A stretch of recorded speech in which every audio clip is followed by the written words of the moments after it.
米メディアが報じたのだ。日本と韓国が核兵器を持たない理由はたった一つ。アメリカが今のままなら、だというのだ。つまり、アメリカが方針を変えたら、日本は核武装に踏み切るってわけなのだ。ちょっと待ってよ。アメリカが変わるって、どういうことかしら？今だって日本は米国の核の傘の下にいるじゃない。その関係が崩れるってこと？その通りなのだ。今日は3つのことがわかる。1つ目は、なぜ日本と韓国は核を持たないのか。2つ目は、その条件が揺らぎ始めた理由。3つ目は、日本の防衛政策がどこへ向かうのか。最後が一番衝撃なのだ。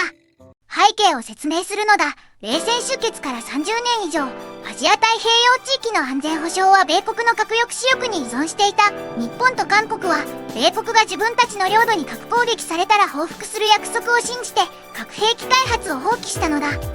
つまり、昔からずっと信頼関係の上に成り立ってるわけね。日本が核を持たないっていう選択も、その信頼があったからってことよ。でも、それが変わってきたの？その通りなのだ。ここ数年で状況が劇的に変わった。中国の軍事力が急速に増強されている。特に核戦力だ。中国の核弾頭は2000年の400発から今は4000発を超えるとも言われているのだ。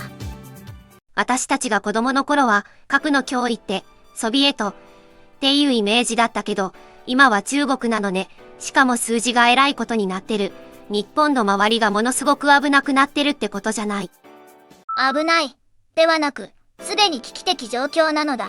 ロイターや CNBC が報じているように、米国の政策担当者の中で、米国は本当に日本のために中国と核戦争をするのか、という疑問が出始めているのだ。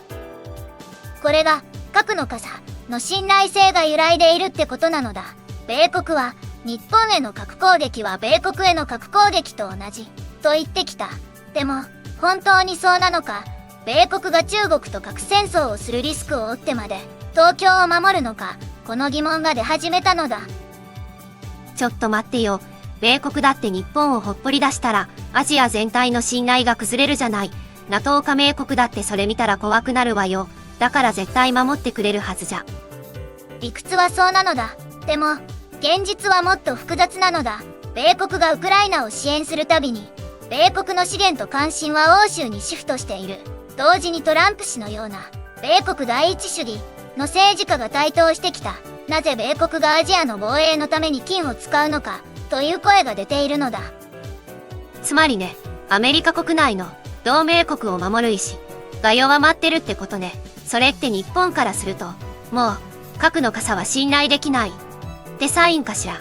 だから日本も核を持つべきって議論が出てくるわけよ。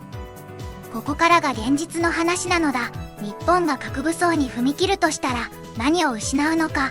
まず NPT 核不拡散条約から脱退する必要があるのだ。そうなると国際社会からの孤立が進むのだ。次に経済コストだ。日本が核武装するために必要な予算は毎年の防衛費に加えて1兆円から2兆円規模になると試算されているのだ。つまり社会保障や教育の予算を減らすか、税金が大幅に上がるってわけなのだ。1兆から2兆円。私たちの生活に直結する話じゃない。子供の教育費が増えたり、介護保険が値上がりしたり、そういう影響が出てくるってことね。私の家計では毎月1000円から2000円ぐらい圧迫されるってことかしら。その計算は甘いのだ。実際には核を持つことで中国やロシアが経済制裁を強化してくる可能性もあるのだ。日本の貿易量の 15% 以上が中国相手なのだ。制裁されたら日本の経済全体にダメージが広がるのだ。整理するのだ。米国の核の傘が揺らいでいる理由は中国の核戦力急増と米国内の同盟国支援への疑問だ。では日本はどうするべきなのか。ここからが本当に複雑なのだ。日本が取れる選択肢は3つなのだ。1つ目は米国に核戦力強化を要求し、核の傘を本当に実現させることを求める。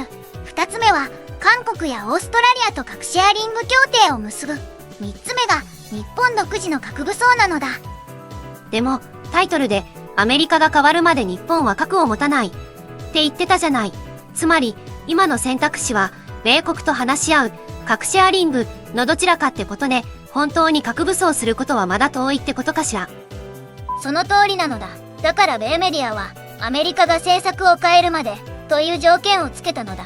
つまり今のゲームのルールを決めるのはアメリカなのだ。日本ではなく、ここが一番重要な点なのだ。だから今後1年から2年が勝負なのだ。米国の大統領選挙で同盟国支援に積極的な大統領が選ばれるのか、それともアメリカ第一主義を掲げる政治家が台頭するのか、その結果が日本の防衛戦略全体を左右するのだ。つまり、日本の防衛の未来は、日本の政治家の決断じゃなくて、アメリカの政治的選択に委ねられてるってことね。それって何か悔しくないかしら。日本だって一国なのに。その通りなのだ。だからこそ、日本の防衛担当者たちは今、必死にワシントンとブリュッセルを行き来して、米国の同盟国支援は変わらない、という確約を取ろうとしているのだ。今の日本の外交戦略は、アメリカの心をつかむことに全力なのだ。毎週この曜日は地政学ウィークリーをお届けするのだ。明日は同じ地政学のテーマだが、別の角度から見るのだ。NATO内の亀裂とウクライナ支援疲労がヨーロッパの防衛戦略にもたらす衝撃を掘るのだ。それと日本の防衛費増強がどう連鎖するのか、その全体像が見えてくるのだ。チャンネル登録で明日の解説を見逃さないでほしいのだ。海外ニュースを日本の生活で読み解く、ずんだもん海外ニュースなのだ。また明日なのだ。